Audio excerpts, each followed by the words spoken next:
नमस्कार मित्रांनो, स्वागत आहे तुमचं मराठी कथा या यूट्यूब चॅनलमध्ये। माझं पहिलं यूट्यूब चॅनल मराठी कथेचं ते डिलीट झालं आणि हे मी नवीन ओपन केलेलं आहे। तर या चॅनलला पण, या मराठी कथा चॅनलला पण तुम्ही सबस्क्राइब करून घ्या।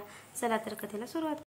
आज सोमवार आठवड्याचा पहिला दिवस होता। 2 दिवसाच्या सुट्टीनंतर कोर्टाचे कामकाज सुरू झाले होते, त्यामुळे आज कोर्टात जरा जास्तच वर्दळ होती। कोर्टासमोर आरोपी फिर्यादी हजर होत होते। पुढच्या तारखा पडत होत्या, काहीचे निकाल लागत होते। काही वकील आपल्या अशिलासोबत विचार विनिमय करत होते, काही बाहेर बसून आपला नंबर येण्याची वाट पाहत होते। तिथे येणाऱ्या प्रत्येक चेहऱ्याची कहाणी वेगळी होती। तो सगळ्यांना निहाळत होता, त्याला ते आता सवयीत झालं होतं। पहिल्यांदा जेव्हा तो आईसोबत आला होता तेव्हा खूप घाबरला होता, एखादा आरोपी असल्यासारखं वाटलं होतं। आजही तो कोर्टाच्या आवारात येरझाऱ्या घालत होता। कोर्टाने पुढची तारीख दिली होती, तो त्याच्या वकिलाची वाट पाहत होता। फेऱ्या घालून थकल्यावर तिथेच तो एका ठिकाणी खाली बसला। वयाच्या अतिशीतच तो वृद्ध वाटू लागला होता। डोळ्याखाली काळ्या वर्तुळांनी जागा घेतली होती, डोक्यावरचे केस विरळ झाले होते। खूप दमल्यासारखा वाटत होता तो, डोळ्यात पाणी होतं। गेली 2 वर्ष तो अशाच कोर्टाच्या वाऱ्या करत होता। मनात प्रश्नाचं काहूर, काय चूक होती माझी? कशाची शिक्षा? पाण्यात दगड मारावा आणि पाण्याचा तळ ढवळून निघावा तसं झालं। जीवनपट एखाद्या चित्रपटासारखा त्यांच्या डोळ्यासमोर तरळत होता। आकाश एक हुरहुन्नरी मुलगा, एका मध्यमवर्गीय कुटुंबातला। आकाशचे वडील खाजगी नोकरीतून निवृत्त झाले आणि आई गृहिणी। एक मोठा भाऊ, वहिनी, 2 भाचरे, 2 बहिणी। त्यांचे लग्न झालेली, खूप श्रीमंत नाही पण समाधानी कुटुंब। आकाशचा मोठा भाऊ कॉम्प्युटर इंजिनियर, एका गव्हर्नमेंट कॉलेजमध्ये चांगल्या पदावर। त्यांच्या पत्नीला सुद्धा चांगली नोकरी होती। आकाशची मोठी बहीण लग्न करून पुण्यात स्थायिक झालेली, नोकरी करत होती। धाकट्या बहिणीचंही लग्न झालेलं, आता फक्त आकाशच लग्नाचा राहिला होता, त्यासाठी वधू संशोधन सुरू होतं। सगळे जवळचे नातेवाईक त्यांच्यासाठी मुली पाहू लागले होते। आकाशला लहानपणापासून शिक्षणात गोडी फारशी नव्हती, त्यामुळे शिक्षण अर्धवट राहिलं। तरी एका खाजगी कंपनीत नोकरी होती, पगारही ठीक होता। रंगाने काळा सावळा तरी दिसायला छान होता। स्वभावाने बोलका, कपिष्ट, पटकन मैत्री व्हायची त्याची। मोठा मित्रपरिवार, लहान थोर, सगळ्यांचा लाडका आवडता होता तो। मुली सांगून येत होत्या, पण शिक्षण कमी, कधी आर्थिक परिस्थिती साधारण, कधी त्याचा काळा रंग, कधी पत्रिका, कधी त्यांची खाजगी नोकरी, तर कधी धक्काधक्कीची मुंबई शहर। अशा अनेक कारणामुळे लग्न जमत नव्हतं। आकाश आपल्या मोठ्या बहिणीकडे, स्मिताकडे काही दिवसांसाठी सुट्टीला राहायला आला होता। नवीन शहर असूनही त्याची सगळ्यांची ओळख झाली होती। तिथेच स्मिताच्या शेजारच्या काकूने एक स्थळ आणलं होतं। पत्रिका जुळली, आरती नाव होतं तिचं। 5 बहिणीच्या पाठीवर परत झालेली। पितृछत्र लहानपणीच हरवलं होतं। आई कोणत्या तरी छोट्या सरकारी बँकेत साफसफाईचं, चहा देण्याचं काम करत होती। परिस्थिती हलाखीची होती। मुलगी पाहण्याचा कार्यक्रम ठरवण्यात आला। स्मिता आणि आकाश आरतीला पाहायला गेले। आरती फार सुंदर नव्हती, पण दिसायला शांत, मितभाषी वाटली। आकाश आणि स्मिताला वाटलं की गरिबा घरची मुलगी, तिला परिस्थितीची जाण असेल, मोठ्या कुटुंबात सगळ्यांना सांभाळून राहील। स्मिताला आणि आकाशला मुलगी पसंत पडली। स्मिता आणि आकाशला आरती आवडली होती। स्मिताने घरी आईबाबांना फोन करून तसं कळवलं। आरतीचा फोटो व्हॉट्सअपवर पाठवून दिला, त्यांनाही ती आवडली। आकाश तसा साधा सरळ, त्याला तशीच साजेशी मुलगी मिळाली होती। एका मध्यमवर्गीय कुटुंब, पुण्यात भाड्याचं घर। आरतीचे मामा, 2 मावश्या तिथेच जवळपास राहत होते। आरतीची आई आपल्या 5 मुलींसोबत राहत होती। आरतीची आजी कधी तिच्या मामाकडे तर कधी आरतीच्या घरी राहायची। मुलगा हवा, वंशाचा दिवा होण्याच्या हव्यासापोटी 5 मुली लागोपाठ झालेल्या। आजीने त्या सगळ्या बहिणीचे संगोपन केलं होतं। घरची हलाखीची परिस्थिती पदरात 5 मुलींना टाकून वडील अकालीच देवाघरी गेलेले होते। एकटी आरतीची आई कमवती, मग अशा वडिलांचं छत्र हरपलेल्या मुलींच्या लग्नासाठी स्थळ कोण पाहणार? आरतीच्या मोठ्या बहिणीने स्वपसंतीने आंतरजातीय प्रेमविवाह केला होता। तीही तिच्या नवऱ्यासोबत तिथे जवळपास राहत होती। तिला 2 लहान मुलं, 1 मुलगा। मतिबंद, आईकडे सारखी उठ बसत।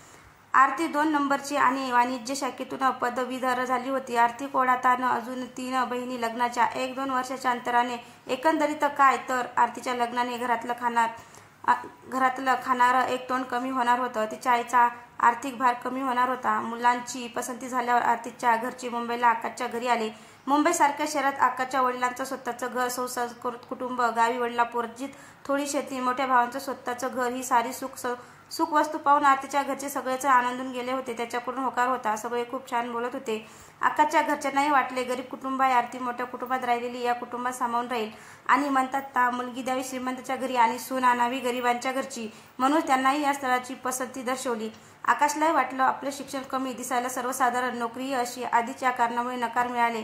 आरतीकडून होकार आल्यावर तो आनंदी झाला होता। वाटलं त्याला, आरती शिकलेली, छान सांभाळून घेईल, दोघे मिळून नोकरी करू, सुखासंबंधाने संसार करू, अशी बरीच स्वप्न त्याच्या डोळ्यासमोर फेर धरू लागली। काही दिवसांनी लग्नाची पुढील बोलणी करण्यासाठी स्मिताने आरतीच्या घरच्यांना फोन केला। दोन्ही कुटुंबाच्या सवडीने बोलणी करण्यासाठी एक दिवस निश्चित केला। आकाशच्या घरातली त्यांचे काका काकी मामा मामी सगळे थोर मंडळी आरतीच्या घरी गेले। बोलणी सुरू झाली। अजूनही आपल्या समाजात वर पक्षातली मंडळी हुंडा मानपान सोनं नाणं दागदागिने देणं घेणं सोनं नाणं मुलांचा पोशाख लग्नाचा खर्च जेवण या सगळ्या गोष्टीचं ओझं मुलींच्या कुटुंबावर खुशाल टाकून मोकळे होतात। या गोष्टीचा मुलीच्या कुटुंबावर किती आर्थिक ताण येत असेल याची पुष्टी कल्पना ही त्यांना येत नाही किंवा येतही, पण ते मुलींच्या घरच्यांनीच जबाबदारी आहे अशाच अविभारात असतात। आरती खरंच नशिबान होती। आकाश आणि त्यांचे कुटुंब खूप समजूतदार होते। आकाशच्या मोठ्या काकांनी स्पष्टपणे सांगून टाकले, दोन्ही कुटुंब मध्यमवर्गीय आहेत, आम्हाला हुंडा नको, मुलीची आई एकटी कमवती आहे, त्याचा विचार करत लग्नाचा हॉल जेवण लग्नाला येणाऱ्या नातेवाईकांची येण्या जाण्याची बसची सोय लग्नाचा सगळा खर्च अर्धा अर्धा वाटून घेऊ, तुम्हालाही आर्थिक ताण नको आणि आम्हालाही नको। आरतीच्या घरच्यांना खूप आनंद झाला। जिथे संपूर्ण लग्नाची जबाबदारी घ्यावी लागली असती तिथे वर पक्षाने हा प्रस्ताव मांडला होता। त्यांनी पटकन होकार दिला। सुपारी फुटली, साखरपुडा झाला, लग्नाची तारीख काढण्यात आली। 1 डिसेंबर लग्नाची तारीख ठरवण्यात आली। गोड जेवणाच्या पंक्ती उठल्या। एकमेकांना गळाभेट करून आकाशच्या घरच्यांनी त्यांचा निरोप घेऊन आपल्या घरी मुंबईला परतले। दोन्ही कुटुंबातील मंडळी खुश होती। दोन्ही कुटुंब लग्नाच्या तयारीला लागले। लग्नाचा बस्ता दागदागिने भांडीकोंडी खरेदीची तयारी सुरू झाली। इकडे आकाश आणि आरती एकमेकांशी फोनवर बोलत असायचे, एकमेकांना समजून घेण्याचा प्रयत्न करत होते। आकाश आपल्या घरच्याबद्दल नातेवाईक मित्रमैत्रिणीबद्दल नोकरीबद्दल भविष्याच्या नियोजनाबद्दल भरभरून सांगत असायचा। हे सगळं घडत असताना आकाशच्या एक गोष्ट लक्षात आलं की आरती फारशी बोलायची नाही, फक्त हो हो करायची। ती कधीच भावी संसाराविषयी बोलायची नाही, कधीच इतर मुलीसारखी करिअरबद्दल बोलायची नाही, खूप मितभाषी संत वाटायची। एकदा आकाशने हे स्मिताला बोलून दाखवले तेव्हा स्मितानेच त्याला समजावले, हा प्रेमविवाह नाही, अरेंज मॅरेज असंच असतं, समजून घ्यायला वेळ लागतो। ती आधीच लाजाळू म्हणून कमी बोलत असेल। आकाशलाही तिचं बोलणं पटलं आणि त्याने त्या गोष्टीकडे दुर्लक्ष केलं। लग्नाचा दिवस जवळ येत होता। लग्नाची लगबग दिसू लागली। आकाशही खूप उत्साहात होता। आकाशची बहीणही ऑफिसच्या कामातून वेळ काढत आरतीच्या घरच्यांना मदत करत होती। स्मिताने आरतीच्या बहिणीला सोबत घेऊन 5-6 कार्यालय पाहिले, त्यापैकी साधं आणि दोन्ही कुटुंबाला परवडेल अशा एका कार्यालयाची निवड केली। ॲडव्हान्स पेमेंटचा चेक स्मितानेच दिला। पुढे जाऊन साधी फुलांच्या सजावटीची ऑर्डर दिली। लग्नातल्या पंक्तीला साधा मेनू निश्चित केला। तिच्या सर्वात धाकट्या आणि लाडक्या भावांचं लग्न होतं। ती खूप आनंदाने प्रेमाने सगळं पाहत होती। आकाश आणि आरती दोघेही फोनवर एकमेकांशी बोलत होते। लग्नाच्या दिवसाची वाट पाहण्यात ते गुंग होते। आकाशच्या आईने आरतीसाठी छान मंगळसूत्र नेकलेस सोन्याच्या बांगड्या केल्या। आरतीच्या घरच्यांची परिस्थिती नाजूक असल्यामुळे आकाशसाठी सोन्याची साखळी अंगठी केली। लग्नाचा बस्ता बांधला। आकाशच्या वहिनीचीही तिच्या लग्नात तिची फारशी हौस झाली नव्हती म्हणून तिने छान साडी घेतली। मुलांसाठी कपडे, नंदासाठी छान साड्या, सासू सासऱ्यासाठी कपडे घेतले, नवऱ्यासाठी सूट घेतला। सगळी तयारी झाली। मेहंदीसाठी पार्लरमध्ये जाऊन आली। हळदीच्या दिवशी आकाशने मोठी जंग पार्टी दिली। बँड बाजा डीजे गाणी लावून सगळे खूप नाचले। आनंदाला जणू उधाण आलं होतं। अखेर लग्नाचा दिवस उगवला। सकाळी लवकर मुंबईवरून बस करून आकाशचं कुटुंब, नातेवाईक, मित्र परिवार सगळे कार्यालयात हजर झाले। लग्नातही आरती शांतच होती। उत्साह दिसत नव्हता। नव्या नवरीचं तेज चेहऱ्यावर दिसत नव्हतं। आकाशच्या घरच्यांना वाटलं लग्नाच्या दगदगीमुळे दमली असेल म्हणून चेहरा कोमजला असेल।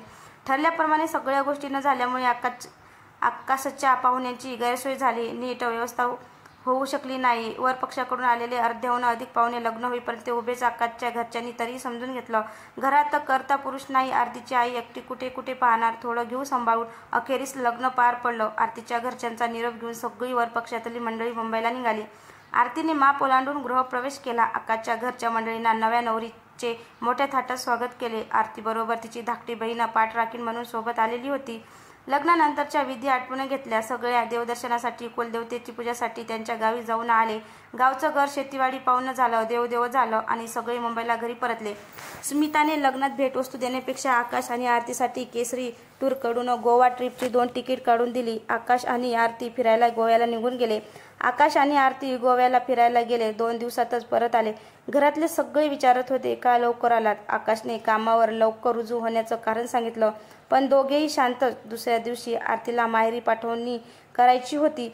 आकाशच्या आईने आरतीच्या बहिणीला नवीन ड्रेस घेतला, आहेर देऊन पाठवणी केली। सोबत आकाशही पुण्याला आला। आरती माहेरी आली। तिला माहेरी सोडून आकाश स्मिताला भेटायला आला। आकाश घरी आल्यापासून शांतच होता। स्मिताची बडबड सुरू होती।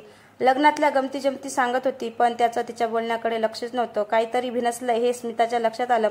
आकाशच्या खांद्यावर हात ठेवत तिने त्याला विचारलं, काय झालंय रे आकाश? तसा आकाशचा बांधा फुटला. त्याच्या डोळ्यात पाणी होते. स्मिताला काळजी वाटत होती. ती पुन्हा पुन्हा त्याला विचारू लागली. तेव्हा कुठे आकाश बोलता झाला. तो सांगू लागला, ताई, आरतीचं काही समजतच नाही ग. कधी प्रेमानं बोलते, कधी उगीच चिडते. आम्ही गोव्याला गेलो तेव्हाही तसंच, कुठेतरी एकटक शून्यात बघत असते. बाहेर जेवायला गेलो तरी तिथेही तसंच. इतका वेळ ताटात हात घालून उगीच अन्न चिडवत बसली. माझं जेवण होऊन 1 तास बसून राहिलो होतो तरी तिचं संपत नव्हतं. शेवटी मी कंटाळून म्हटलं, आवर लवकर, किती हळूहळू जेवते. तिला त्याचा राग आला. तशीच अर्धवट जेवण टाकून उठली. रात्री तिला जवळ घेतलं तर दूर केलं, ढकलून दिलं आणि मग मी झोपी गेल्यावर मध्यरात्री उठून अंगाशी लगट करू लागली. आम्ही खूप जवळ आलो. सकाळी उठलो तर परत तशीच एकटीच बसून काहीतरी पुटपुटत होती. कुठेतरी शून्यात पाहत होती. मी तिला हात लावला तशी माझ्यावर जोरात धावून आली. विचित्र डोळे करू लागली. मी घाबरलो आणि ट्रीप अर्धवट सोडून परत घरी निघून आलो. स्मिता आकाशाकडे आश्चर्याने पाहू लागली. तिच्यासाठी सगळं हे नवीनच होतं. तरी त्याला धीर देत म्हणाली, मी बोलते आरतीशी. तुम्ही एकमेकांसाठी अनोळखीचे. नवीन असताना असं होऊ शकतं. तिला आपल्यातच सामावून घ्यायला थोडा वेळ लागेल. थोडा वेळ जाऊ दे, सगळं ठीक होईल. बहिणीच्या शब्दांनी आकाशला धीर दिला. सगळं ठीक होईल ही आशा मनात जागून गेली. आकाशच्या मनात विचाराचं वादळ उठलं होतं. स्मिताने धीर दिला खरा, पण तीही मनातून थोडी घाबरली होती. भावाचं लग्न करून आपण चूक केली नाही ना. मनात शंका येऊन गेली. हे देवा, माझ्या भावांचं रक्षण कर, असं म्हणत तिने देवापुढे हात जोडले. 2 दिवसांनी स्मिता आणि आकाश आरतीच्या माहेरी तिला परत घेऊन जाण्यासाठी आले. तिच्या घरच्यांनी छान आदरातिथ्य केलं. स्मिताने आरतीच्या आईजवळ आरतीचा विषय काढला. त्या म्हणाले, नाही, तसं काही प्रॉब्लेम नाही, फक्त ती कमी बोलते, शांत आहे. लग्नाच्या दगदगीने दमली असेल म्हणून चिडचिड केली असेल. काळजी करण्याचं काही कारण नाही. त्याचं बोलणं स्मिताला पटलं. ती आरतीला घेऊन तिच्या घरी आली. स्मिता आरतीला म्हणाली, आरती, मी तुझी नणद नसून बहिणीसारखीच आहे. तू माझ्यासोबत सगळं शेअर करू शकते. तुझं हे लग्न तुझ्या मर्जीनेच झाले ना. आकाश आणि तुझ्यात काही मतभेद नाही ना. आरती शांत होती. ती हळू आवाजात बोलली, नाही, तसं काही नाही. हे लग्न माझ्या मर्जीनेच झालंय. आमच्यात काहीच वाद नाही. आकाश आणि आरती स्मिताचा निरोप घेऊन मुंबईला परतले. आकाश नेहमीप्रमाणे लवकर कामावर जात असे. आकाशचा मोठा भाऊ व वहिनी दोघेही लगेच त्याच्या मागोमाग कामावर निघून जात. मुलांची सकाळची शाळा. दिवसभर घरी फक्त आकाशचे आईबाबा आणि आरती तिघेच. मुलं दुपारी शाळेतून घरी यायचे. थोडा वेळ जेवण करून झोपी जायचे. परत संध्याकाळी क्लासला. आकाशचे भाऊ वहिनी रात्री 8 वाजता घरी यायचे आणि आकाश 10 वाजता. खाजगी कंपनी असल्याने खूप काम असायचं. त्यात लग्नामुळे आकाशच्या बऱ्याच रजा झाल्या होत्या, त्यामुळे कामाचा व्याप जास्त होता. सुरुवातीचे काही दिवस आकाशची आई वहिनी आरतीला काम सांगत नसत. नवीन आई म्हणून सासरच्या पद्धती अंगवळणी पडायला वेळ लागेल म्हणून तिला समजून घेत होत्या. लहान आहे, जेवण बनवता येत नसेल म्हणून आकाशची आई तिला जेवण बनवायला शिकवत होती. पण त्याच्याही लक्षात आलं की आरती फार संत गतीने काम करते. नवीन असेल म्हणून होत असेल असं स्वतःची समजूत घालत होत्या. पण त्याही थकल्या होत्या. त्यांचंही वय झालं होतं. घरातली सर्व कामं झेपत नव्हती आणि सून घरात असूनही त्यांनाच सर्व कामे करावे लागायची. हळूहळू सगळ्यांच्याच हे लक्षात येऊ लागलं. आरती फारशी कोणाशी बोलायची नाही. एकटीच तिच्या खोलीत बसून राहायची. एकटक शून्यात पाहत असायची. कितीही आवाज दिला तरी तिला ऐकूच जायचं नाही. मग एकदम ओ द्यायची. झोपेतून जाग व्हावं तसं आकाशच्या आईला वाटायचं. निदान आकाशचा आपल्या नवऱ्याकडे तरी तिने बायको म्हणून लक्ष द्यावं, पण तसं घडायचं नाही. त्याचे कपडे, त्याचा डब्बा सगळं आईलाच करावं लागत होतं. आरती कोणत्याच कामाला स्वतःहून हात लावत नसायची.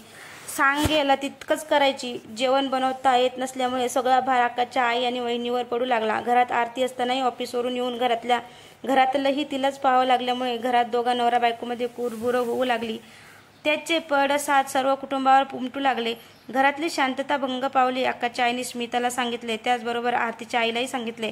स्मिताने तिच्या आईला घरी बोलावून घेतले. सगळं सविस्तर सांगितलं. त्याही गोष्ट मान्य करतच नव्हत्या.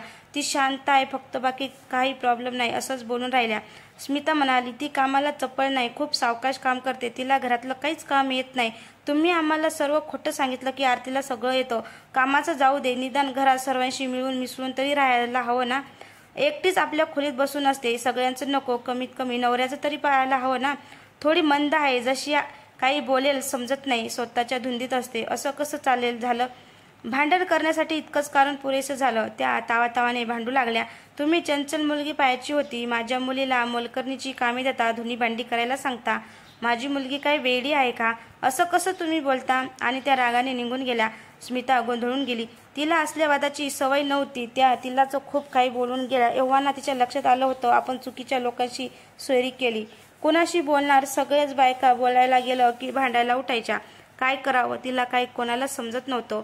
आकाश दिवसेंदिवस अशक्त होत चालला होता. काळजीने प्रकृती ढासळत चालली होती.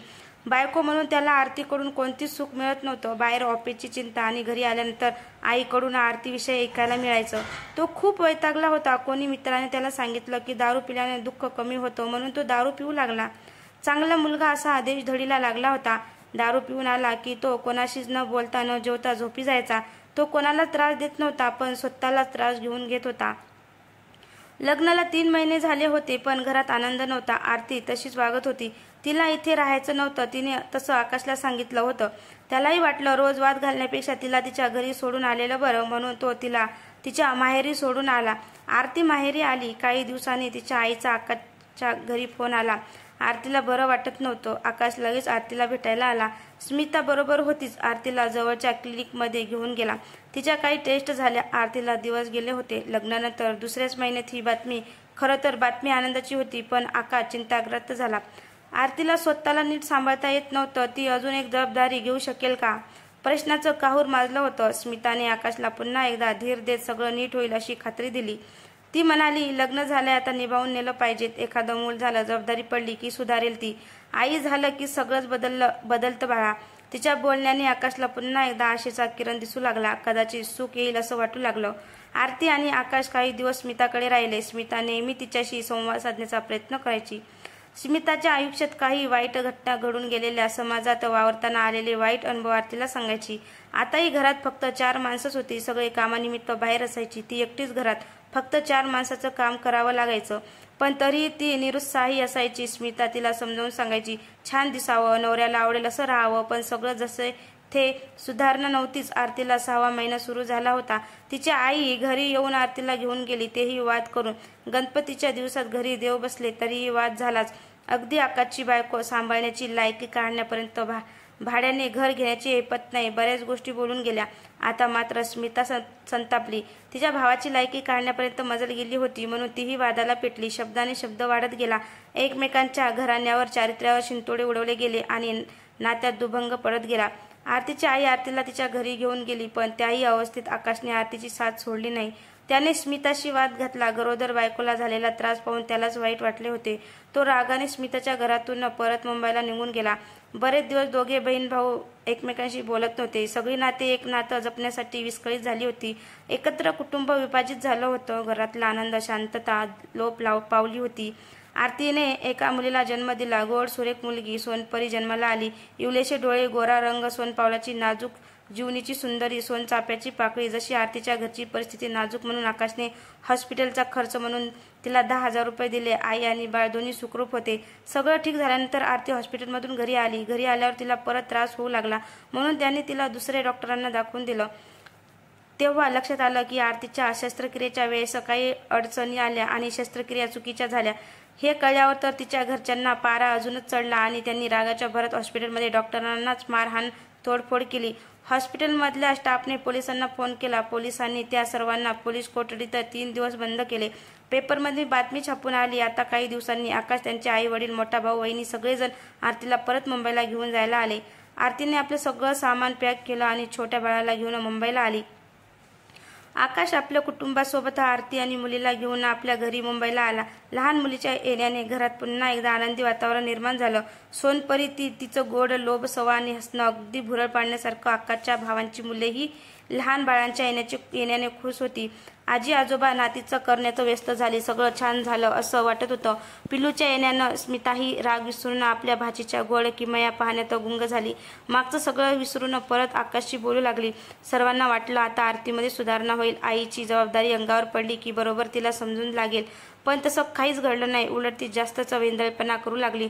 मुलीला भरवणं, तिचं आवरणं तिला जमेना. ती कोणाला मुलीला हात लावू देईना. 2-2 दिवस मुलीला आंघोळ नसायची. दोघी मायलिकींच्या केसात उवा झालेल्या. स्वतःची बेडरूमही आवरण्याचं भान तिला नसायचं. आता मात्र आकाशच्या आईची चिडचिड होऊ लागली. आरतीच्या एकंदरीत वागणुकीला सगळेच कंटाळून गेले होते. अमय, आकाशचा जिवलग मित्र, नेहमी हसतमुख असणाऱ्या आपल्या मित्राला उदास पाहून तो काळजीत पडला. खूप खोदून विचारल्यावर आकाशने सगळी कर्मकहाणी सांगितली. अमयने त्याला धीर दिला. तो म्हणाला, घाबरून जाऊ नकोस, काही झालेलं नाही. तू वहिनीला मानसोपचार तज्ञाकडे घेऊन जा.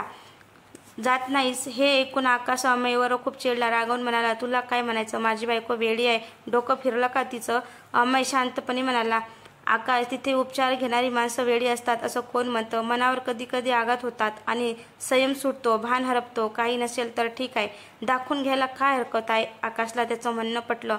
अमयने त्यांच्या माहितीतल्या मानसोपचारतज्ञाचा पत्ता दिला. आकाश आरतीला घेऊन मानसोपचार तज्ञाकडे आला. त्यांनी आरतीच्या काही टेस्ट केल्या, एकांतात तिच्याशी चर्चा केली आणि त्यांना दुसऱ्या दिवशी यायला सांगितले. दुसऱ्या दिवशी आरती आणि आकाश क्लिनिकमध्ये पोहोचले. त्यांनी रिपोर्ट्स पुन्हा एकदा शांतपणे तपासले. दीर्घ श्वास घेत म्हणाले, आकाश शांतपणे एक, आरती मतिबंध नाही. सोमग्न स्वरूपातील हा आजार. ही मुलं शांत असतात, स्वतःमध्येच मग्न असतात, पण त्यांना आजूबाजूला काय सुरू आहे ते समजत नाही. वर शांत दिसणारी ही मुलं कधी कधी उद्विग्न होतात, तेव्हा आपल्याला सांभाळून घ्यावे लागते. आरती औषध उपचाराने ठीक होऊ शकते, घाबरण्याचं कारण नाही. हे सगळं ऐकून आकाश एकदम सुन्न झाला.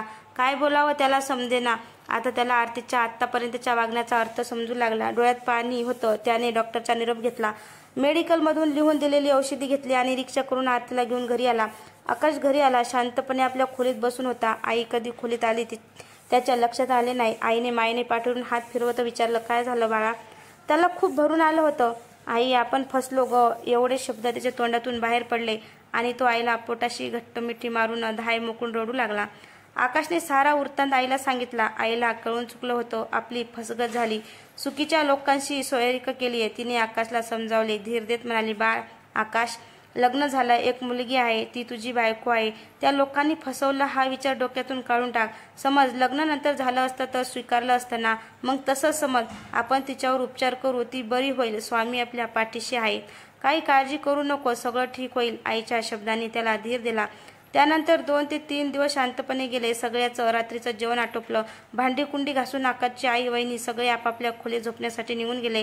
आकाशची छोटी चिव शांतपणे गाढ झोपली होती. गोड पिल्लू ते निरागस. आकाशलाही झोप लागतच होती. अचानक आरती ओरडू लागली, मला माझ्या आईकडे जायचं आहे, आत्ताच्या आत्ता. मला घरातलं काही जमत नाहीये, नाहीतर मी इमारतीवरून उडी टाकून आत्महत्या करेन. माझी मुलगी आहे, कोणी हात लावायचा नाही, सोडा मला माझ्या आईकडे. ती खरंच खूप उद्विग्न झाली होती. आकाशने खूप आवरण्याचा प्रयत्न केला, पण ती आवरत नव्हती. शेवटी आकाशने घरातल्या सगळ्यांना उठवलं आणि अमयला बोलावून घेतलं आणि त्यांच्याच कारणे आईला सोबत घेऊन तिला माहेरी घेऊन आला. आकाशने घरी आल्यावर आरतीच्या आईला सगळ्या घटना सांगितल्या, पण ते मान्य करायला तयार नव्हत्या. तुम्हीच माझ्या मुलीला त्रास दिला असेल म्हणून ती अशी वागत असेल. इथे ती व्यवस्थित होती आणि त्या वाद घालू लागल्या. आकाशने समजावून सांगितलं, तिला मुंबईला राहायचं नाहीये, तुम्हीच विचारा तिला. आरतीने मान हलवली. तिच्या आईचा मग नाईलाज झाला आणि त्यांनी आरतीला घरी ठेवून घेतलं. आरती माहेरी आली होती. घरची आर्थिक परिस्थिती नाजूक होती. एकटी आई कमवती होती आणि आता लहान बाळही घरात. घर चालवणं कठीण झालं होतं. परी 1 वर्षाची झाली होती. आरतीच्या घरच्यांनी तिचं नाव काव्या ठेवलं. पहिला वाढदिवस झाला. त्यांनी आकाशला त्यांच्या घरच्यांना निमंत्रण सोडा साधं कळवलंही नाही. आकाश खूप दुःखी झाला. वडील म्हणून तो आपल्या बाळासाठी काहीच करू शकत नव्हता. त्या छोट्याशा बाळाला तिचे बाबा सुद्धा माहीत नव्हते. आरतीच्या घरच्यांच्या वागण्याचा आकाशला खूप त्रास झाला. वादाच्या वेळेस वापरलेले अपशब्द त्याला सारखे आठवत राहायचे. मुलीशी बोलण्याची इच्छा असूनही तो बोलू शकत नव्हता. जेव्हा जेव्हा तो तिच्यासाठी फोन करायचा, ती झोपली, ती फोन घेत नाही असं त्याला सांगितलं जायचं. आकाशला खूप वाईट वाटायचं. कशी घेणार ती फोन? तिला आपले वडील कोणी सुद्धा माहीत नाही, तर तिला प्रेम कुठून वाटणार? त्याचेच त्याला पडलेले प्रश्न. येईल परत कधीतरी, रक्ताचं नातं आहे, इतक्या सहजासहजी कसं तुटेल? तो स्वतःशी समजूत काढायचा. आणि एक दिवस एक वादळ आलं, सगळं नेस्त नाबूद करण्यासाठी, आकाशला उद्ध्वस्त करण्यासाठी, आकाश आणि त्याच्या कुटुंबियांना त्रास देण्यासाठी, त्यांच्याकडून पैसे उकळण्यासाठी. आरतीच्या घरच्यांनी एकच शक्कल लढवली. कोर्टाची नोटीस आकाशच्या हातात पडली. आरतीच्या घरच्यांनी आकाशवर आणि त्यांच्या कुटुंबियावर कौटुंबिक हिंसाचाराची केस दाखल केली. त्याचबरोबर महिला मानव अधिकारी मंडळातही केस दाखल केली. यात आकाश, आकाशची आई स्मिता, धाकटी बहीण, आकाशची वहिनी या सगळ्यांना गोवण्यात आलं. पहिली नोटीस स्थानिक पोलीस चौकीत गेली. तिकडून आकाशला फोन आला आणि सगळ्यांना पोलीस स्टेशनमध्ये बोलावलं. कधीही पोलीस चौकीत पाऊल न ठेवलेलं कुटुंब आज पोलीस स्टेशनमध्ये उलटसुलट प्रश्नामुळे हैराण झाले होते आणि कोर्टाच्या तारखा पडू लागल्या. सारखं पुणे मुंबईच्या वाऱ्या कराव्या लागत होत्या. काही दिवसांनी कोर्टात दोघांचं समुपदेशन झालं. काय त्रास होतं हे आरतीला सांगताच येत नव्हतं. खरं तर तिची मोठी बहीण तिचा झालेला खोटा त्रास सांगत होती. न घडलेल्या घटनाचा उल्लेख त्या नोटीसमध्ये होता. मुलगी झाली म्हणून त्रास देतं होते. मोलकरणीची कामे सांगतात. नवरा दारू पिऊन मारहाण करतो. अनैसर्गिक शारीरिक संबंध. मोठी नणंद त्रास देते. जाऊबाई कामावरून बडबडत असते आणि बरंच काही. सगळं वाचून ऐकून अक्काचा संयम सुटत चालला होता. ज्या मनोरुग्ण मुलीला आपण इतकं सांभाळून घेतलं ती अशी बोलते. त्याची तळपायाची आग मस्तकात जात होती. वयोवृद्ध आईला होणारा प्रवासाचा त्रास, काही मार्ग सापडत नव्हता. सन्माननीय न्यायालयासमोर आरती आणि आकाशला प्रश्न विचारलेले गेले. चौकशी करताना न्यायाधीशाच्या लक्षात आलं की आकाशच्या घरचे सगळे सुशिक्षित. मोठी नणंद खाजगी संस्थेत मोठ्या हुद्द्यावर. पुण्याहून ती कधी त्रास द्यायला गेली असेल? आरतीला विचारणा केल्यावर आरती गोंधळली. तिने मग आपलं विधान बदलून धाकट्या नंदेचं नाव सांगितलं. आकाशने रागाच्या भरात आरतीच्या घरच्यांनी डॉक्टरांना केलेली मारहाण आणि त्यांना झालेला 3 दिवसाच्या पोलीस कस्टडीबद्दल सांगितलं. तशी बातमी छापून आलेलं वर्तमानपत्रातलं कात्रण दाखवलं. त्याचं पित्तळ न्यायालयासमोर उघडं पडलं. आरतीच्या आईने आणि आजीने घातलेल्या गोंधळामुळे त्यांना न्यायालयाने बाहेर जाण्याचे आदेश दिले. न्यायाधीश महोदयाने आरतीला काय त्रास दिला असा प्रश्न विचारला. ती गोंधळून गेली. ती काय त्रास झाला हे सांगू शकली नाही. न्यायालयाने आरतीला नांदायला जायला तयार आहेस का असा प्रश्न विचारला. आरतीनं होकारार्थी मान हलवली. आकाशलाही विचारलं, ही परत नांदायला आली तर तुमची काय हरकत नाही ना? मुलीसाठी आकाशही हो म्हणाला. न्यायाधीशांनी सुनावणी करताना म्हटले, आरतीला नेमका त्रास काय आहे सांगता आले नाही. आरतीच्या घरच्यामुळे तिचा संसार तुटतोय, तरी त्यांनी मुलींच्या संसारात ढवळाढवळ करू नये. आरतीने नांदायला जावं. 3 महिने देखरेखीखाली ही केस राहील. तेव्हाही आरतीला त्रास झाला आणि तिने तसं न्यायालयासमोर सांगितलं तर केस पुढे चालू राहील. न्यायालयाने आरतीला घेऊन जाण्याचे आदेश दिला. आकाशने आरती मनोरुग्ण आहे हे त्याच्या वकिलाला सांगितले, पण वकिलांनी पुरावा मागितला. ती मनोरुग्ण असल्याचे मेडिकल सर्टिफिकेट आहे का असं विचारलं. ती घटना 1 वर्षापूर्वी घडलेली ना? कोणते रिपोर्ट्स ना कोणता पुरावा? काय सांगणार? तो नाही म्हणाला आणि न्यायालयाच्या आदेशाचं पालन करत मुलीसाठी आकाश आरतीला परत घेऊन जायला तयार झाला. आरती आपल्या मुलीला घेऊन परत मुंबईला आली. स्मिताने तिच्या आईला, मोठ्या बहिणीला आणि आकाशला समजावून सांगितलं, जे झालं ते विसरून जा. आपल्या बाळासाठी सगळं सहन कर. सोन्यासारख्या मुलीचा यात काय दोष? आई, तू तिला काहीच बोलू नको, चिडचिड करू नको. तुला जितकं जमतं तितकं काम कर, नाहीतर कामाला बाई ठेव, पण आरतीकडून कोणत्याही कामाची अपेक्षा करू नकोस. सगळ्यांना तिचे म्हणणे पटले. सगळे त्या चिमुकल्या बाळाकडे बघून सहन करत राहिले. घर कामात आरतीची कोणतीही मदत होत नव्हती. आकाशची आई तिला जमेल तितकी कामे करत होती. नातीच्या बालकिमया पाहण्यात रमून जायची. जो तो आपापल्या दैनंदिन कामकाजात व्यस्त झाला. 3 महिन्यांनी आरती आणि आकाशला पुन्हा न्यायालयासमोर हजर राहावे लागले. तेव्हा आरतीला विचारण्यात आले. आरतीला कोणताच त्रास नव्हता. काय सांगणार होती? आरतीने सगळं ठीक आहे, काही प्रॉब्लेम नाही, मी आनंदात आहे असं सांगितलं. त्यामुळे सगळे निर्दोष म्हणून बरखास्त केले. न्यायालयाला केस बरखास्त करावी लागली. आरती पुन्हा घरी मुंबईला आली. काव्या 2.5 वर्षाची झाली होती. लग्नानंतरच्या 3 वर्षाच्या काळात आरती सलग 6 महिनेही सासरी नांदली नव्हती. वारंवार माहेरी जाणं येणं होतंच. आकाश आपल्या मोडलेला संसार सावरण्याचा प्रयत्न करत होता. वैवाहिक सुख तर कधीच संपुष्टात आलं होतं. ते विसरण्यासाठी जडलेले व्यसन, त्याची प्रकृती ढासळत चालली होती, पण त्याचा स्वतःकडे लक्षच नसायचं. मुलीच्या सुखासाठी सगळं सहन करत होता. काव्याचं बालवाडीत नाव टाकायचं ठरलं. घराशेजारीच एक छोटी शाळा होती. तिथे आकाशची आई पैसे भरून ॲडमिशन करून आली. पिल्लू शाळेत जाणार होतो. नवीन शाळेचा युनिफॉर्म, बूट, दप्तर, पाटी, पेन्सिल सगळी खरेदी झाली. फोटो काढण्यात आले. सगळे खुश होते. स्मिता वरचेवर घरी फोन करायची. आरतीची विचारपूस करायची. आरती फक्त तिच्याशीच बोलायची. काम जमत नाही, मोठं कुटुंब असल्यामुळं गडबड होते माझी. मला वेगळं राहायचं आहे, मी नीट राहीन, सगळं नीट सांभाळेन. स्मिता तिला धीर द्यायची. आकाशला स्मिताने समजावून सांगितलं, नाही जमत तिला मोठ्या कुटुंबात, तू वेगळा संसार कर. तू तुझ्या कुटुंबाला घेऊन भाड्याने घर घेऊन राहा. काही प्रॉब्लेम होण्यापेक्षा स्वतंत्र होणं चांगलं. आकाशलाही ते पटलं. स्मिताने आरतीला समजावून सांगितलं, हे बघ आरती, तुला मोठ्या कुटुंबात काम जमत नाही, म्हणून आपण भाड्याने राहू. तुला जमेल ना? नीट राहशील ना? काव्याला नीट सांभाळशील ना? आरती हो म्हणाली. मग आकाशने त्याच्या भावाच्या घराजवळ भाड्याने घर शोधायला सुरुवात केली. म्हणजे आई वडिलांना येता येईल, दोन्ही घरावर लक्ष ठेवता येईल. आकाशचा पगार तूटपूजा असल्यामुळे त्याच्या आवाक्यातील भाड्याचं घर शोधणं गरजेचं होतं. घराचा शोध सुरू होता. काव्या शाळेत जायचं म्हणून खुश होती. उद्यापासून शाळा सुरू होणार होती. वर पाहता सगळं छान झालं होतं, पण ती तर वादळापूर्वी शांतता होती. कोणती तरी गोष्ट आरतीच्या मनात धुमसत होती. आकाश रात्री कामावून दमून घरी आला होता. आराम करण्यासाठी थोडा पलंगावर आडवा झाला. आरती खोलीत आली. त्याला म्हणाली, मला आईकडे जायचं, मला तिची आठवण येते. आकाशने ऐकून घेतलं आणि शांतपणे म्हणाला, उद्यापासून काव्याची शाळा सुरू होईल, नंतर जा. आरती ऐकायलाच तयार नव्हती. आकाश चिडला. आधीच त्या लोकांनी इज्जतीचे झिडवडे काढले. तो त्यांच्याविषयी रागातच होता. सगळं ठीक असताना काय जायचं हिला? त्यांनी आईला आवाज दिला. म्हणाला, हिला आईकडे जायचं. एवढं सगळं रामायण घडूनही मी हिचा स्वीकार केला. हिने केलेले आरोप पोटात घेतले फक्त आणि फक्त माझ्या मुलीसाठी.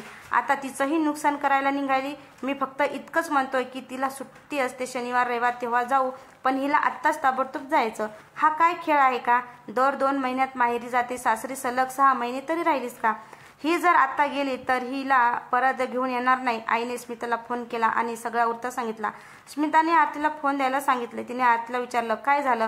का जायचं तुला? कोण काही बोललं का? ती नाही बोलली, पण तिला आईकडे जायचं होतं. स्मिताने खूप समजावून सांगण्याचा प्रयत्न केला. आता गेलीस तर आकाश तुला परत आणणार नाही. मुलीची शाळा सुरू होते. तिच्या भविष्याचा विचार कर. एकटं राहणं इतकं सोपं नाहीये ग. आकाशचा राग शांत झाल्यावर जा. मी सांगेन त्याला. वाटल्यास माझ्याकडे ये. जवळजवळ तासभर ती फोनवर आरतीला समजावून सांगत होती, पण आरती काय ऐकायला तयार नव्हती. तिला घरी जायचं होतं. स्मिताने आरतीच्या मामाला फोन केला. तिचा मामा थोडा सुशिक्षित वाटला. प्रॉब्लेम ऐकून घेतला. त्यांना माहीत होतं चूक आकाशची किंवा त्यांच्या कुटुंबाची नाही. त्यांनी आरतीला खूप समजावून सांगण्याचा प्रयत्न केला, पण सगळं व्यर्थ. मग तोही दमला. त्याने आकाशला सांगितला, ती ऐकत नाहीये, तुम्ही तिला गाडीत बसून द्या. त्यांच्या सांगण्यानुसार आकाशने तिला गाडीला बसवून दिले. त्या ड्रायव्हरला प्रवासाचे पैसे दिले. त्यांना त्यांचा नंबर घेतला. पोहोचल्यानंतर कॉल करायला सांगितला. अर्ध्या वाटेत गेल्यावर आरतीने तिच्या आईला फोन केला. आईने तिला तिथेच थांबायला सांगितले आणि पुण्याहून तिची आई, मावशी, तिची मोठी बहीण खाजगी गाडी करून मुंबईला निघाले. आरती थांबली होती. तिथे सर्वजण पोहोचले. तिची मोठी बहीण म्हणाली, असं नाही सोडायचं त्यांना, सगळ्यांना दाखवून देते काय आहेत ते. आणि तिने अचानकपणे आरतीच्या कानाखाली मारली. तिला ढकलून दिले. तिला बचकारले. तिचे कपडे फाडले. डोक्यावर तिच्या हातात असलेली पर्स फेकून मारली. आरतीला डोक्यावर टिंगूळ आलं आणि त्या अवस्थेत ती आरतीला घेऊन स्थानिक पोलीस स्टेशनमध्ये गेली आणि पुन्हा एकदा आकाश आणि त्यांच्या कुटुंबियाविरुद्ध कौटुंबिक हिंसाचाराची तक्रार केली. पोलिसांनी त्यांची तक्रार नोंदवून घेतली आणि त्यांची कारवाई सुरू केली. आकाश घरात बसला होता. पोलिसांनी त्याला कॉल करून पोलीस स्टेशनमध्ये यायला सांगितले. आकाश हताश होऊन पटकन खाली बसला. त्याला घेरी आले. त्याचे सगळे कुटुंब पोलीस स्टेशनला पोहोचले होते. आरतीच्या नातेवाईकांनी तिथेच आकाशला शिव्या द्यायला सुरुवात केली. पोलिसांनी त्यांना बाहेर बसायला सांगितले. पोलिसांनी आरतीची मेडिकल तपासणी केली आणि रिपोर्टमध्ये झालेल्या जखमाची नोंद केली.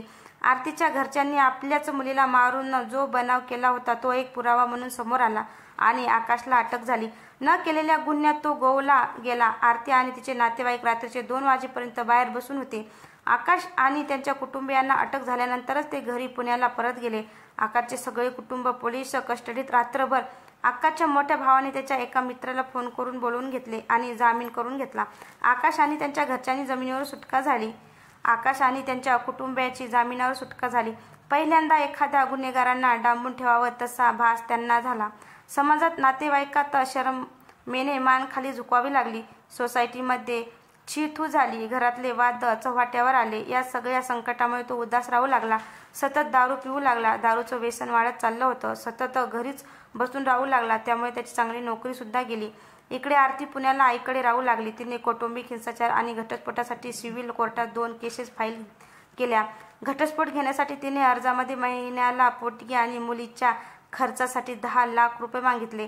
इतके रुपये कुठून आणायचे? इतकी मोठी रक्कम देण्याची त्याची ऐपत नव्हती आणि काही चूक नसताना त्याने ही शिक्षा का भोगावी?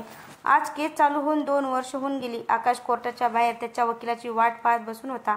एखाद्या चित्रपटाच्या कथेप्रमाणे सगळे प्रसंग डोळ्यासमोर तरळत होते. आज लग्नाला 5 वर्षे झाली. आरती कधीही सलग 3 महिने सासरी राहिली नव्हती. आकाशच्या आयुष्यात सुख आलं नाहीच. काव्य 4 वर्षाची झाली होती. बाप म्हणून मुलीसाठी काहीच करू शकला नव्हता. त्या निरागस बाळाला ना आपले वडील कळत होते ना त्यांच्याविषयी प्रेम होतं. 2 केसच्या तारखेला हजर राहता राहता जीव हैराण झाला. गाडी खर्च, वकिलाची फी, कुटुंबियांना मनस्ताप. आकाश हताश झाला. आत्महत्येचा प्रयत्नही केला, पण ईश्वराच्या कृपेने वाचला. किंबहुना अजून भोग भोगायचे होते म्हणून की काय, देवानेच वाचवले. कोर्टाच्या वाऱ्या वाढल्या होत्या. अजूनही न्याय मिळालेला नव्हता. मिळणार की नाही कोणास ठाऊक. आकाश पुरता कोसळला होता. काय करावं समजत नव्हतं. काय चूक होती त्यांची? काय चूक होती त्यांच्या कुटुंबाची? या प्रश्नाची उत्तर अजूनही त्याला मिळाली नाहीत. ही एक शोकांतिका. ही कर्मकहाणी एका हक्काची, न्यायव्यवस्थेवर प्रचंड विश्वास असलेल्या गरीब मुलांची, न्यायासाठी चाललेल्या संघर्षाची, मानसिकरित्या खचलेल्या एका हुरहुन्नरी मुलांची, आपल्या चिमुकल्या मुलीसाठी तडफडणाऱ्या एका बापाची. ही कथा आहे घटस्फोटामुळे वडिलांच्या प्रेमाला दुरावलेल्या मुलींची. तुझ्या बाबांची तुझ्या आईवर अन्याय केला हे विष पेरणाऱ्या नातेवाईकांची आजही आपल्या समाजात अशी अनेक आकाश अशीच एखादी कर्मकहाणी घेऊन फिरत आहेत. न्याय मिळण्यासाठी कोर्टाच्या चक्रा मारत आहेत, पण अजूनही न्याय मिळत नाही. कधी कधी ही लढाई 10-10 वर्ष चालू राहते, पण न्याय होत नाही. न्यायालयीन कामकाजाच्या विलंबामुळे सारी ह्यात कोर्टाची पायरी झिंजवण्यात जाते. कथेतील आरती कधीच वाईट नव्हती. आजारी होती. तिच्यावर ट्रीटमेंट झाली असती तर ती यातून बाहेर आली असती, पण ती सासरी राहिलीच नाही आणि माहेरच्या लोकांना आपली मुलगी आजारी ही मान्यच केलं नाही. तिच्या बाळंतपणात झालेल्या त्रासामुळे ती सैरभैर झालेली आणि हे आरतीच्या कुटुंबियांनी मान्य केलं नव्हतं. ही कथा लिहित असताना मी एक स्त्री म्हणून खूप अस्वस्थ झाले. कथेचे विविध पैलू समोर आले. चांगल्या वाईट प्रतिक्रिया आल्या. एका ऑटिझम मुलीचे लग्न, तिला मूल होऊ शकत नाही असं बरंच काही. कथेतील आरती मतिमंद नव्हती, तर ती मनोरुग्ण होती. मानसिक धक्का पोचलेली मी कथेतील आरतीच्या भूमिकेत जाऊन विचार करत होते. समजा आरती नॉर्मल मुलगी होती. आरती शांत होती. संसार म्हणजे काय कळत नसावं. आकाशच्या घरचे खूप वाईट होते का?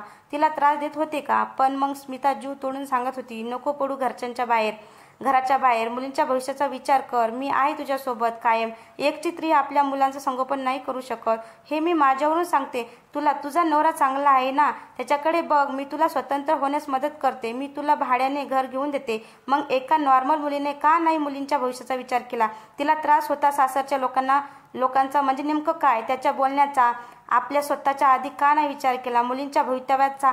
आरतीला स्वतंत्र राहायचं होतं, मग भाड्याने घर घे. पण तिला धीर नव्हता का की ती समर्थ होती मुलींचं संगोपन करण्यासाठी? आणि जर होती, मग आज पोटगी आणि मुलींच्या खर्चासाठी अवास्तव मागणी कोर्टात दाखल केली का? कधीही तिला त्रास न देणाऱ्या नवऱ्यावर किती घृणास्पद आरोप. नवरा बायकोंच्या नाजूक नात्याला अनैसर्गिक संबंध असंही नाव द्यावं. वकीलही एक माणूसच असतो ना. मग आपल्या अशिलाची बाजू मांडताना अशी बेबस भाषा वापरताना काहीच वाटू नये. प्रश्न मुलींच्या संगोपनाचा असेल तर इतकी मोठी रक्कम देऊ न शकणाऱ्या आणि एका बाप म्हणून मुलीची जबाबदारी घ्यायला तयार असणाऱ्या आकाशला ती मुलगी देऊ शकेल? जर उत्तर नाही असेल तर मुलगी हे साधन असावं का पैसे उकळण्याचं? आणि खरं संसाराची चाड असेल तर ती येईल का परत सासरी? आरतीच्या घरच्या लोकांनी का नाही थोडा समजूतपणा दाखवला? मुलगी जरा रडली, सासरी कामाचा त्रास होता म्हणाली, सासरची लोक त्रास देतात म्हणाली, तर त्याचा शहानिशा न करता लगेच आई म्हणणारी पदरान लेकीचे डोळे पुसायला निघाली. क्षणभर विचार केला तर खरंच आकाशच्या घरचे इतके वाईट होते का?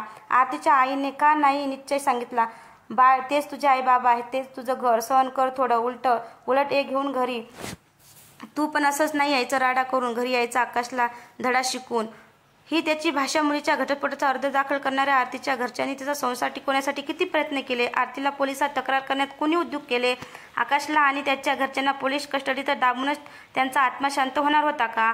आकाशच्या घरच्याची चूक, पण संसार हा दोघांचा होता ना. किती सामंजस्याने केला, किती विचार केला तो टिकवण्यासाठी. आणि समजा आकाश वाईट होता तर त्याला शिक्षा व्हायला हवी न. सगळ्या कुटुंबाला वेशीला टांगण्यात काय अर्थ? की ही फक्त सूट उद्दी. आजकाल घटस्फोटाचे प्रमाण वाढत चालले आहे. याचं मुख्य कारण म्हणजे हरवत चाललेले प्रेम, दोघांमधला संवाद आणि संयम. पूर्वी भांडण होत होती, रुसवे-फुगे असायचे, एकत्र कुटुंब असायची, सासू जावा बोलायच्या, एकत्र म्हटल्यावर भांडं लागायचं असं समजून परत राग लोभ विसरून एकत्र नांदायचे. पण नातं तुटत नव्हतं. पूर्वी आदर होता नात्यात, तो आता संपलाय. रस्त्यावर एखादं जोडपं भांडत असेल आणि पुरुष त्या स्त्रीला मारत असेल तर बघणारे म्हणतील, किती दृष्ट माणूस आहे, बायकोवर हात उचलतो. आणि एखादी स्त्री जेव्हा पुरुषाला मारत असेल तर बघणारे म्हणतील, नक्कीच पुरुषांचा दोष असेल, त्यांनीच काहीतरी केलं असेल. म्हणजे काय तर प्रत्येक वेळेस पुरुषच दोषी, तोच नालायक. कसा हा कायदा? एकीकडे स्त्री पुरुष समान म्हणून आपण नारेबाजी करायची आणि दुसरीकडे स्त्री म्हणून कायद्याचा गैरफायदा घ्यायचा. तोच कायदा न्याय सर्वांसाठी समान असायला नको का? घ्यावा त्याचा फायदा एक स्त्री आहे म्हणून? मी कोणत्याही वाईट वागणाऱ्या पुरुषांचं समर्थन करत नाही वा कोणत्याही व्यथित स्त्रीचा अपमानही करत नाही. जर एखाद्या स्त्रीवर खरोखरच अन्याय होत असेल तर नक्कीच पेटून उठायला पाहिजेत. अन्यायाविरुद्ध लढायला हवं, पण ऊस गोड लागला म्हणून मुळासकट खाऊ नये. कायदा स्त्रियांच्या बाजूने आहे म्हटल्यावर गैरफायदा घेऊ नये. अशा काही स्त्रियांमुळे ज्यांच्यावर खरोखरीच अन्याय झाला त्यांना न्याय मिळत नाही. कोणत्याही चुकीच्या व्यक्तीची बाजू ग्राह्य धरून कोणावर अन्याय होऊ नये इतकंच सांगायचं मनात न थोडं. तर मित्रांनो, तुम्हाला ही स्टोरी कशी वाटली? स्टोरी आवडल्यास लाईक कमेंट शेअर करायला विसरू नका आणि चॅनलवर नवीन असेल तर चॅनलला सबस्क्राईब करा. धन्यवाद.